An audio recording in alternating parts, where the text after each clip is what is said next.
Hey there, Sharon Horne-Ellstrom here. Let's supersize your business with no nonsense November.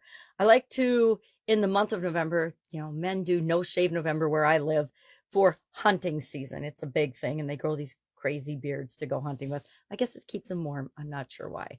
Uh, but I like to share in November big lessons learned in business and in life, and share a story usually about how I've applied it. I'm doing No Nonsense November as part of our Let's Grow annual challenge this year. And I thought, well, why not share those same lessons with my business folks? Because the lessons we learn in life, the lessons we apply in our life also apply to our businesses. Well, today's is number one, and I like to share a tool that goes along with how do you implement, how do you use, how do you understand that lesson more? Because most of these no nonsense things were definitely created from a whole lot of nonsense that I or people that I was working with had to live through and figure out along the way.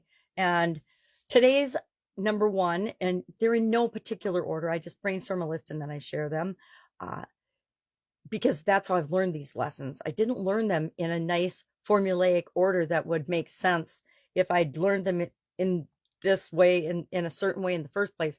It wouldn't be my journey, and each of us have our own journey. So today's is your values and beliefs. And the tool we're going to use is the values inventory worksheet.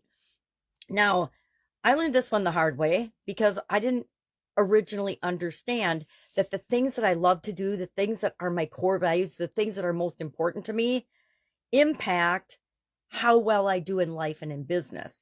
And so some of the businesses I was involved in early on in my career and in my, I guess it's part of my career and my journey, weren't the right businesses for me. And so I struggled. Some of those businesses actually failed. Other businesses I just divested myself with because I realized over time that they didn't match how I wanted to show up in the world. They didn't match my core values, the core values of the things that are most important to me. Things like making the world a better place. Things like treating people the way you want to be treated. Things like adding value to the world and making the world, I guess I just said making the world a better place.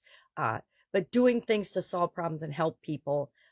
A couple of the businesses that I was involved in early on, I don't think met that criteria, or I was involved with the wrong people, but that's a tool and a tip for another day.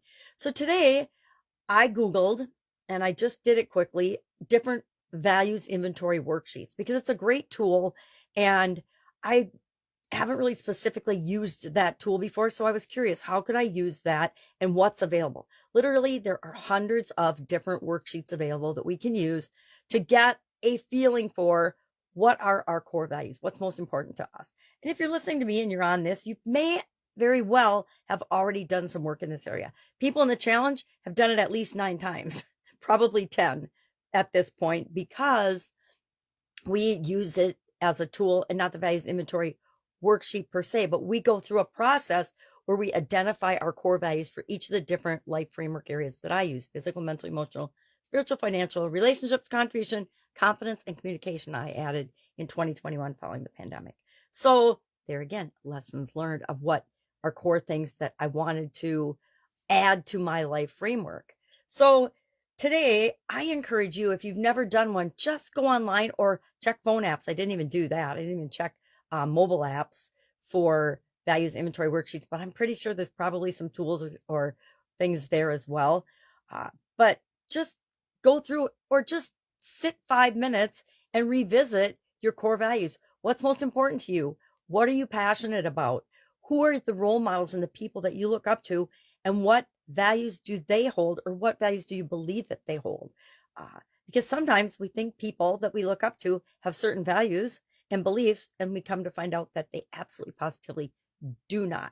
That's a heartbreaker. It's when we learn more about our heroes, sometimes we realize our heroes have clay feet, which again, that's another life lesson learned, that we can be disappointed because we filter through. Our beliefs are the filter through which we see the world. Our core values are our compass for how we show up in the world and what's most important to us, how we draw that line in the sand.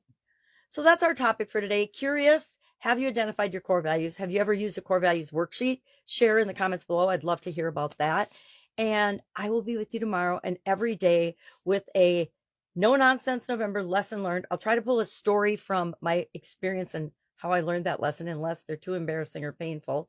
But I might share some of those anyway, because I think those are the ones that I personally have learned the most from, right?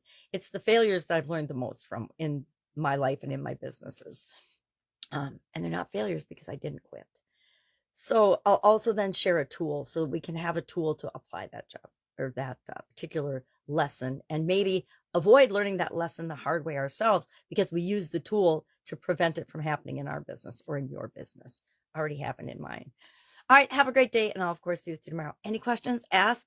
Any massive lessons learned you want to make sure I touch on, please share that with me. You can direct message me or share in the comments below. Have a great day.